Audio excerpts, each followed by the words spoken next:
Manchester की गलियों में, मस्जिदों में एंडी बरहम एक भरोसेमंद, सबको जोड़ने वाले लीडर हैं।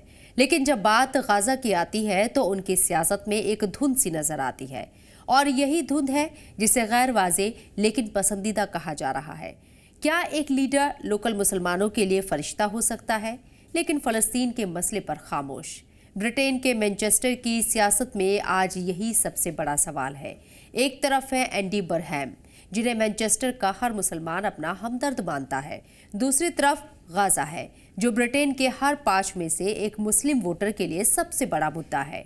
तो क्या बरहम इस इम्तिहान पर खरे उतरते हैं? आइए ब्रिटिश न्यूज़ पोर्टल हाइफन की इस खास रिपोर्ट से समझते हैं।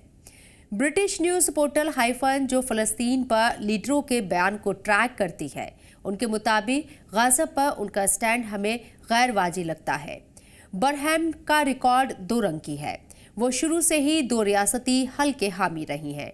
2015 में जब वो लेबर लीडर बनने की दौड़ में थे, तब उन्होंने फ़लस्तीन सॉलिडारिटी कैंपेन को लिखे खत में इजराइल की नाजायज़ बस्तियों की सख्त मजम्मत की थी और कहा था कि अमन की कोशिशों में कोई तरक्की नहीं हो रही है। लेकिन उसी दौर में उन्होंने ये भी कह दिया था कि लीडर बनने पर उनका पहला दौरा इजराइल का होगा, और फ़लस्तीन के हक में चलने वाली BDS तहरीक को उन्होंने नफरत अंगेज तक कह दिया था। फिर तस्वीर बदली अक्टूबर 2023 में, जब लेबर पार्टी के बड़े लीडर गाजा पर बोलने से बच रहे थे।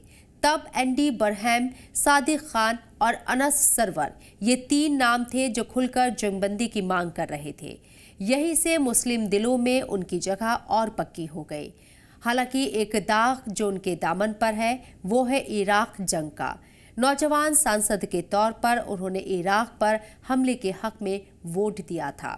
एक ऐसा फैसला जिसे वो आज अपनी किताब हेड नॉर्थ में अपनी जिंदगी का सबसे बुरा तजुर्बा बताते हैं, और कहते हैं कि वो उस वक्त फंसे हुए थे।